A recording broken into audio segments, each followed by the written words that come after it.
This director's special edition of Escape from New York features the original theatrical trailer, an exclusive interview with John Carpenter, our feature presentation, Escape from New York, and a videography of John Carpenter.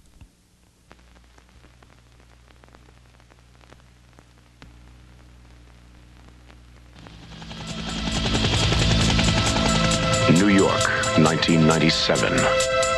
The entire city is a walled maximum security prison. The bridges are mined. The rivers are patrolled. And the United States police force has everything under control, they think.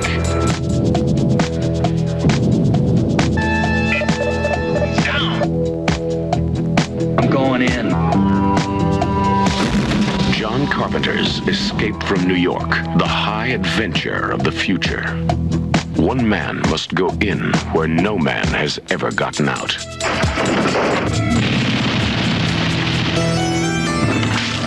And if he comes back alone, his nightmare has just begun. Who are you? John Carpenter's Escape from New York. Heard you were dead.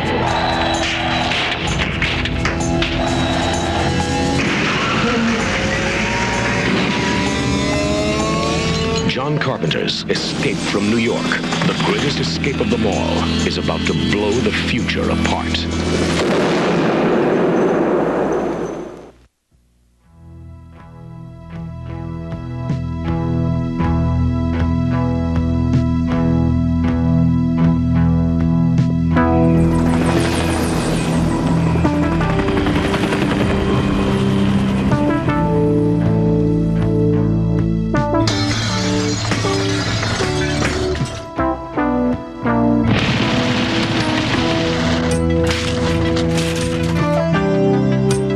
It's a trip worth taking.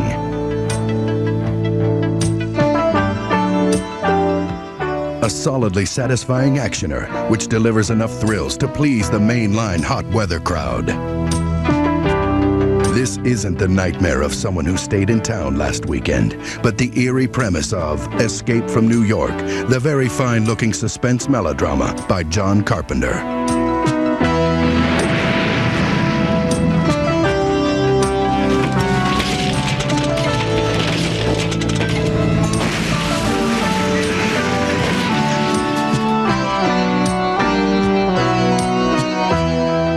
There's got basically two kinds of films. One is a utopian, where you have some bright, happy future that we all want to have, and the other is the dark one.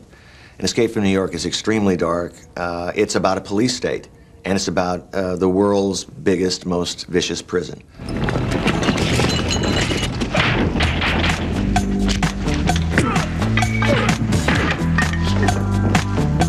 I think Escape resonates with the audience for a couple of reasons. I first wrote the screenplay in the mid-'70s, during the time of Watergate, when Nixon was ran out of office, basically, because he was involved in a burglary.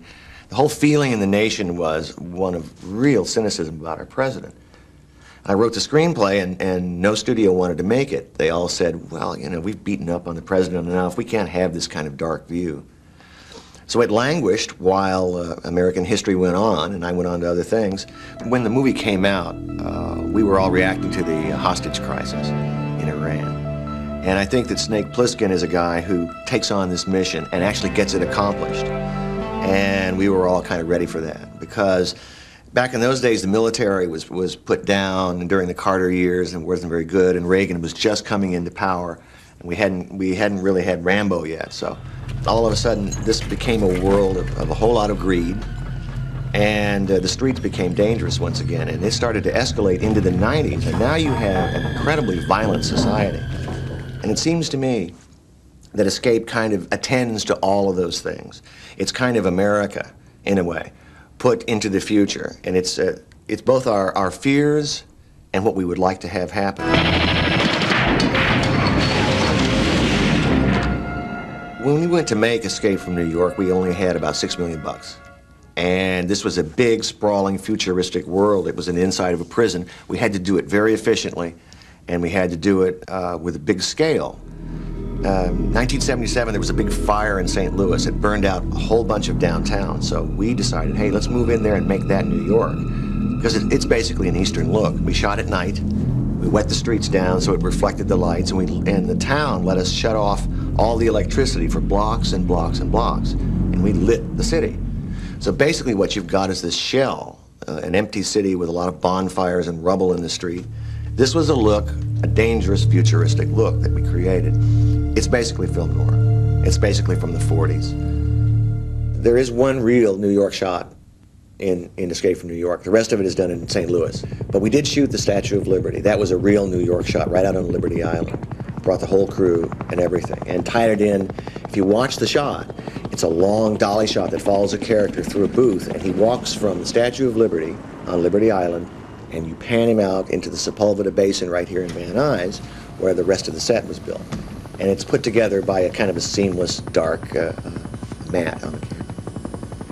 There was one sequence we had, I think you'll see in the film, where these helicopters are coming over Central Park. They're dropping food for the prisoners. We needed a big mat shot because we shot this in the San Fernando Valley. A New World came down with Jim Cameron as a matte painter, and they did it the old-fashioned way with a glass painting. You put up a piece of glass in front of the camera and you paint on it. And so he was out there in the middle of the daytime painting New York in the background. One of the problems we had making Escape from New York was the special effects, because they were enormous. You had an entire sequence where a glider takes off and flies into New York, lands on top of the Trade Center. And so we had to do it with models. So we went to Roger Corman's New World Special Effects Company. And among the people who were working there at the time were Jim Cameron and various others who went on to become famous as directors and so forth. And these guys produced amazing special effects for very, very little money. There are a bunch of screens inside the glider, and they look like they're computer generated. Really what that is a full-scale, three-dimensional model made out of white lines with a camera photographing it. We were trying to do what you can now do on your home computer and your video game. But we were trying to do it before the technology existed.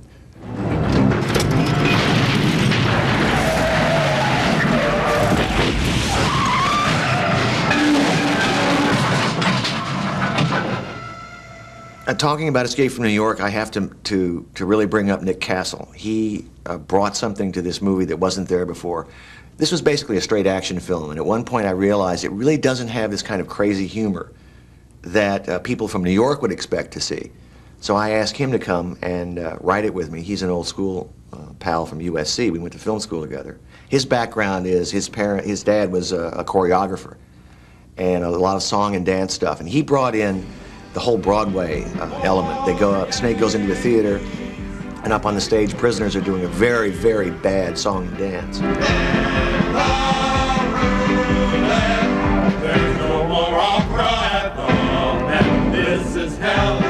Nick invented the Ernest Borgnine character, the cab driver who has the same cab he was driving back before New York, when it was a city. I've been driving a cab here for 30 years, and I'm telling you, you don't walk around here at night.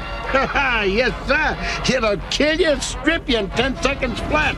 Usually, I'm not down around here myself, but I wanted to catch that show. This stuff is like gold around here, you know. Nick came up with the idea of American Bandstand as being the tape-recorded song that kind of undoes the president.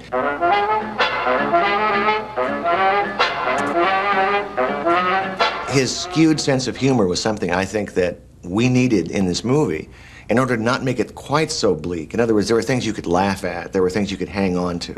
We really needed that. You always were smart, Harold. Just one thing right now. Don't call me Harold. A lot of people who are watching the movie don't understand or won't realize that there's a whole opening reel, 10 minutes of the movie that I cut out. The movie started with inside a bank, a futuristic bank with robots moving along. There are people gathering money, and the bank is robbed by who looks like a maintenance man. It turns out to be Snake Plissken. And he runs down a corridor and up through the desert and into a subway station. He finally takes off his maintenance uniform, and his accomplice is there. He's hot wiring the subway train that runs basically from Florida all the way to San Francisco underground. And very quickly, we learn that these two guys are bank robbers on a big scale, and they managed to commandeer the subway train and get inside. And they ride all the way to San Francisco, thinking, of course, that they've made it and that they're going to get away with it. However, waiting for them at the other end of the line is the United States police force, and they kill Snake's accomplice, and they capture Snake. And that's the reason that we find him in the prison in New York.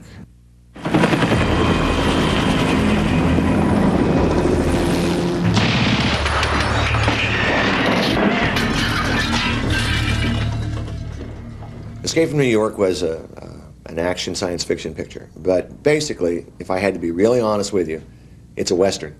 It's a Western in every essence because it's an odyssey. It's the lone gunfighter who has to go up against both the figures of authority and the criminals.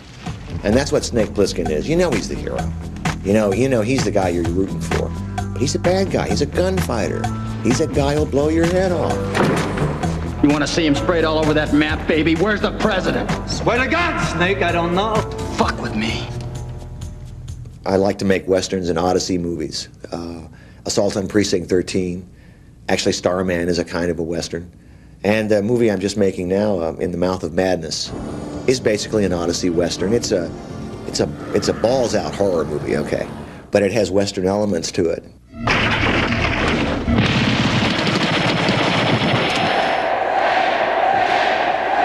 One of my favorite actors, a guy I love to work with all the time, anytime I can, is Kurt Russell. And he's a great actor, you know. He's my kind of actor. He knows a lot about the camera. He was trained at Disney in the old days to hit his marks and say his lines and do it right. Now, at the time, I had to convince the studio, give Kurt Russell a chance to play a tough guy. He was this Disney kid. And he'd been Elvis, but, you know, he really wasn't known in the movie business. And he just did a great job. He actually kind of did Clint Eastwood. When I get back, I'm gonna kill you. And he had this great idea for Snake Plissken. He wanted to play him a certain way, and he convinced me. He was the only man for the job. Snake is I think, almost appears in an asexual way. I don't think he really cares to appeal to women. I don't think he cares to make friends with men. I don't think Snake really cares much about anything. Except staying alive and performing whatever it is he has to perform at the time. Well, Kurt, among other things, brought a dimension to Snake Plissken that I hadn't seen. He brought a real strong sexuality. He has a scene with this girl inside of a chock full of nuts, which his wife Susan Hubley played the part, and it really sparks. And also, Adrienne Barbeau, he and Adrienne shared a few glances together. When I was writing the script, I had to come up with a name for my main character. And I had a friend who knew a guy in Cleveland named Snake Plissken. He had a snake tattooed on him, and he could make that snake move. And he was a kind of high school tough guy. He had some ridiculous qualities to him, and it seemed like that's my hero. With anybody with a snake tattooed on him someplace who goes around trying to solve some problem, and everybody says to him, "I thought you were dead." That's my kind of hero.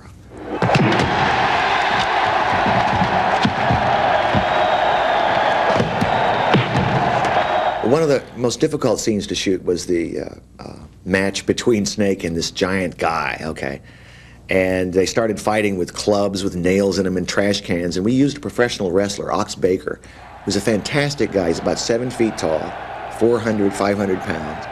And the idea was they were supposed to beat the hell out of each other, except it's a movie. Well, Ox, not having done a movie, he laid into Kurt. He was bashing him, and Kurt said, "You know, you gotta calm down, man. Take it easy. If you look at the film, you'll see a couple of shots in there where Kurt is actually fighting for his life. He's putting that trash can lid up because Ox is laying into him." So finally, Kurt had had enough. So he walked over and he said, "Listen, Ox, listen, man, you gotta cool down." And gently, Kurt tapped Ox in the groin. Pop. So Ox calmed down.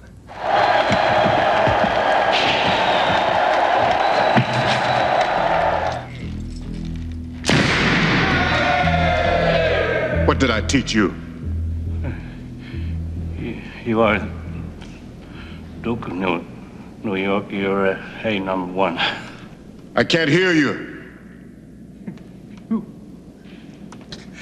You are the Duke of New York. You're A number one. One of my favorite actors is Donald Pleasence. I'd used him in Halloween. I just think he's a great actor. I've always loved him. I had to convince him to do the part of the President of the United States. He said, "Why me?" So I made up this long story about the fact that the President somehow got involved with Margaret Thatcher, and Reagan becomes a lord, and the President is basically their son.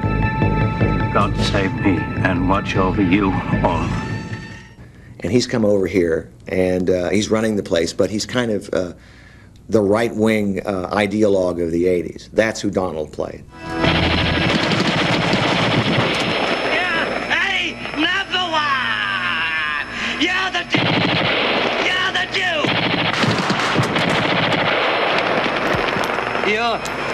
Duke!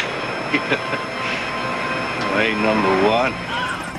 I think Escape essentially is escapist entertainment. It's got a lot of things around it that are swirling, that kind of resonate in the mind, but really it's an adventure picture, and I think that's why people like it. They like it because it's funny, they like it because it's dark, and it's got a lot of action in it.